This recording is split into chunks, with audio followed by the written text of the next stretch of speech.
आज इस सदन में बहुत एक ऐतिहासिक और महत्वपूर्ण बहस हो रही है, क्योंकि इस देश में 54% ओबीसी हैं। इसका मतलब 54 करोड़ लोगों के जीवन से संबंधित विषय पर हम बहस कर रहे हैं और इसके प्रति सरकार ने फैसला नहीं किया है। 1931 में एक बार सिर्फ ओबीसी का उस समय जनगणना हुई थी। 80 साल हुए कि ओबीसी का जनसंख्या कितना है इसके बारे में सेंसस नहीं हुआ है।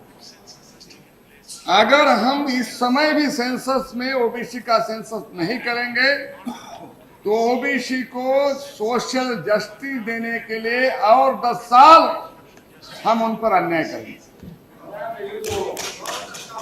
और किस लिए ये क्यों सेंसस मांगते हैं? इसलिए कि 2007 में आईआईटी में ओबीसी को आरक्षण देने के बाद एक पब्लिक लिटिगेशन हुआ था। उस समय कोर्ट ने ओबीसी के पॉपुलेशन के बारे में तथ्य सरकार को कोर्ट को देने के लिए कहा। सरकार ने कहा कि आजादी के बाद हमारे पास ओबीसी पॉपुलेशन का कोई स्टैटिस्टिक नहीं है, इसलिए आरक्षण देने के लिए कोई स्टैटिस्टिक उपलब्ध नहीं है, तो कितना % आरक्षण दे ये तय नहीं किया जा सकता। उस समय बहस में additional advocate general law minister Mohalli ji हैं, इस बात को निकाले।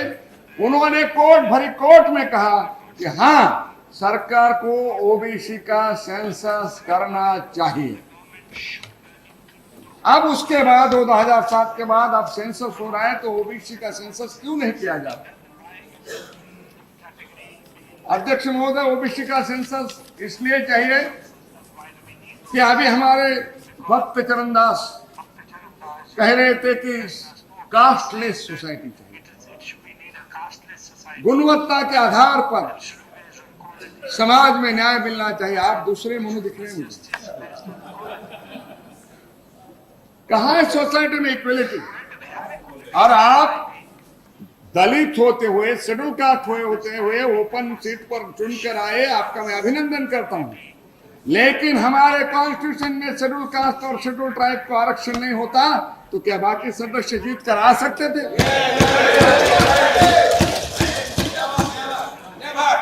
आपका सोच सच्चाई से कोसों दूर और आप अपने अकेले को न्याय मिला इसलिए सबको अन्याय में मत धकेलिए।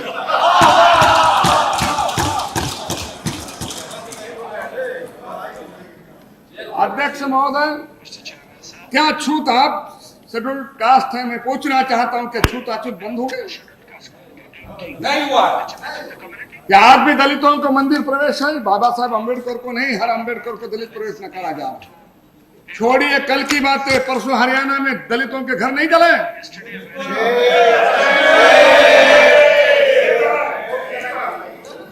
हाँ, वही कह रहे। Please address to the chair, please. अध्यक्ष महोदय, दलितों के Please don't disturb him. Maharashtra में खेरलांजी में बहन, बेटी, माँ और सारा एक दलित फैमिली, उसको नंगा करके प्रोसेशन निकाल के जलाया गया। ये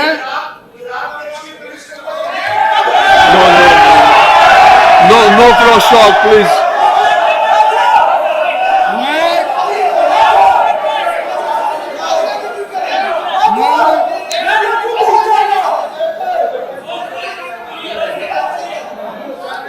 मैं किसी सरकार को दोष नहीं दे रहा हूं, समाज की वास्तविकता बता रहा हूं।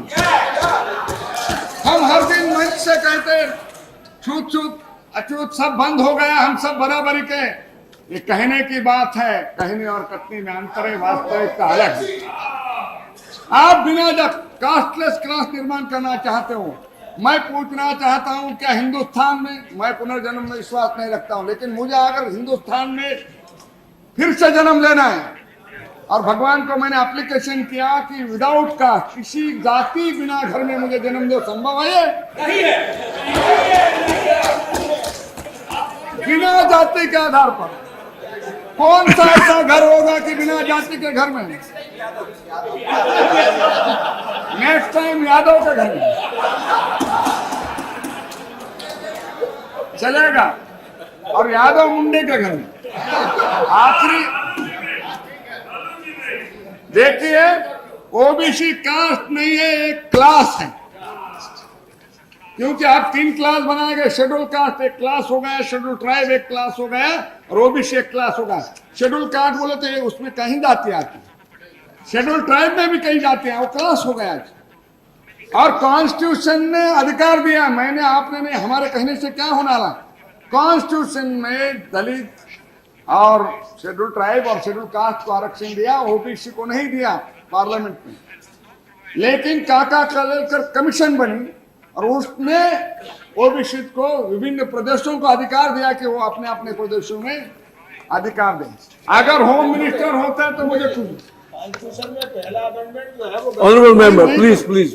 तो पहले नहीं था, अमेंडमेंट आया। मैं वही मैं कहना चाहता हूं, आजादी के छोड़ो हमारे जमाने के बाद इस देश में मद्रास और कर्नाटक ऐसे प्रदेश हैं जिन्होंने आजादी के पहले भी आरक्षण दिया था।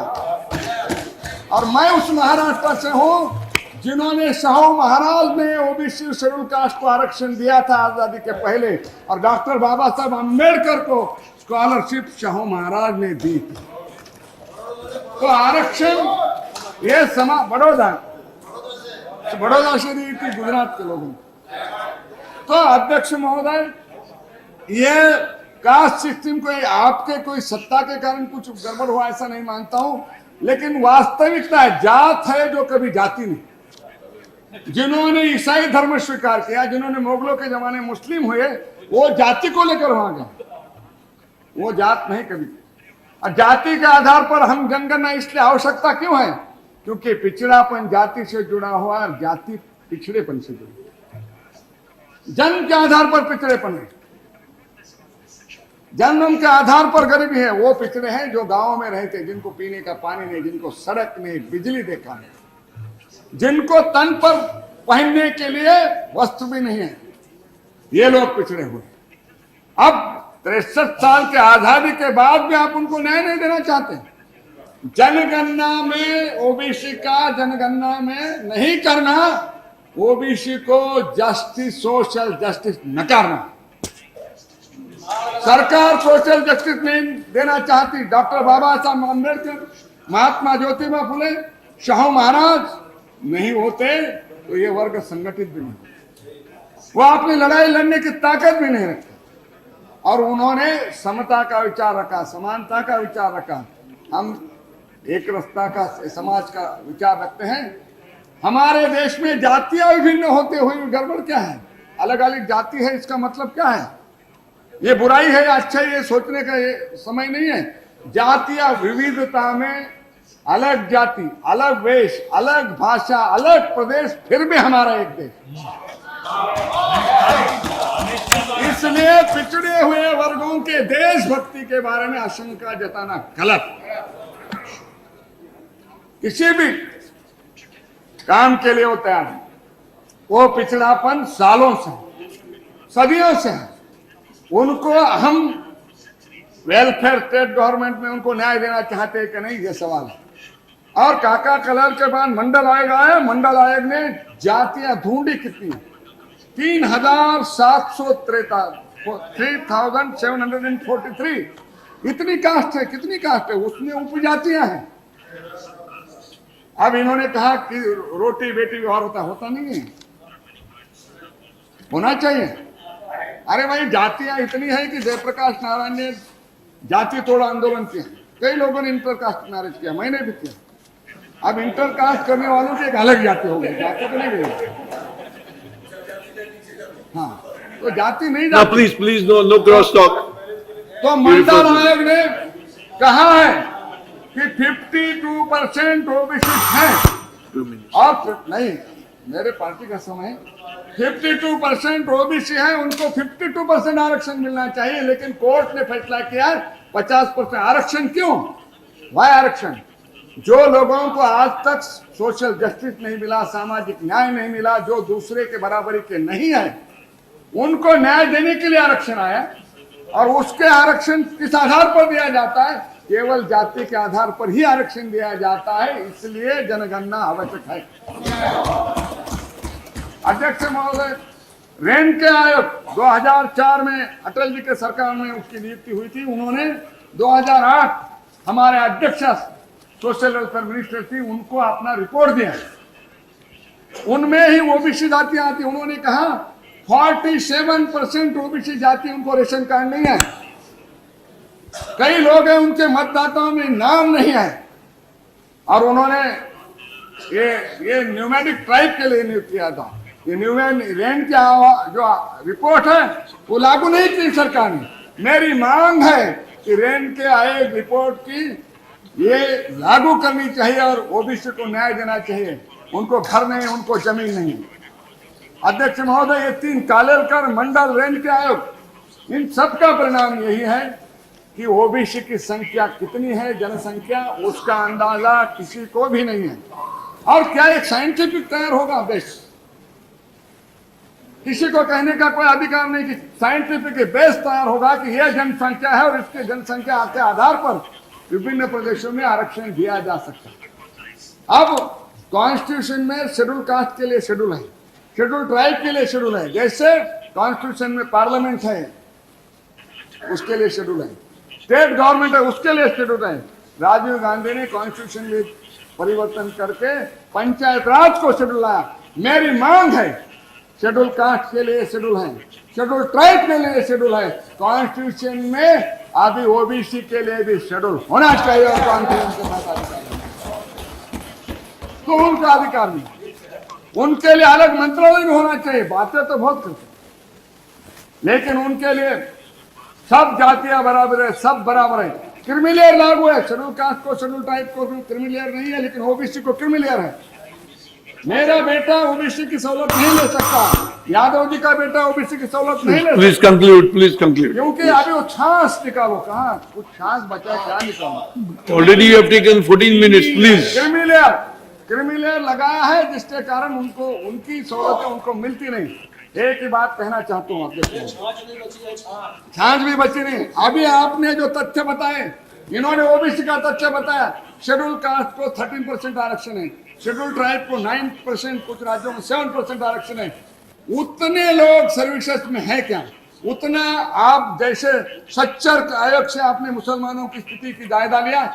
मैं मांग करता हूँ शेड्यूल कास्ट, शेड्यूल ट्राइब और ओबीसी के आरक्षण उनको 63 ईयर्स में मिले, नहीं मिले।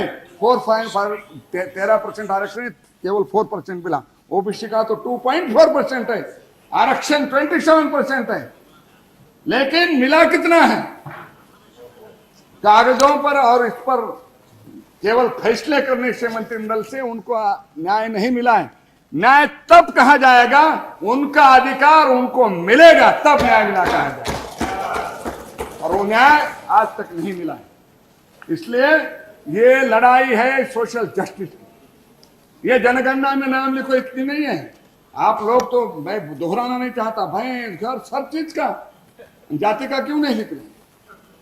तो जाति बचाने से झांकने वाली नहीं जाती। तो जाति ये कह के कहना, मुझे मालूम नहीं कि सरकार क्यों सोच रही है। और हमारे संघर्ष भी हो रहे हैं। अब अमीरी और गरीबी में भी अंतर बढ़ गया है। पिछड़ी हुई जातियां 63 ईयर में, इसका अधिकार कौन है? मैं आपको चरणदास जी पूछना चाहता हूँ, 63 साल में सबको बराबरी का दर्जा होता, सबको अवसर होता, तो ओबीसी भी आरक्षण नहीं मांगते। लेकिन क्यों? वो पिछड़े, ज्यादा पिछड़े हुए, उनको किसी एजुकेशन में नहीं, पॉलिटिक्स में नहीं, हर स्तर पर वो अगर पिछड़े रहेंगे, 54% पॉपुलेशन अगर विकास से, सुविधा से, प्रगति से दूर रहेगा, तो देश आगे कैसे बढ़ेगा? मुझे लगता है कि ओबीसी को राष्ट्रीय मुख्य धारा में लेकर उनको आरक्षण सुविधा और जनगणना करना ही चाहिए। सरकार क्यों इसको 2 मिनट सरकार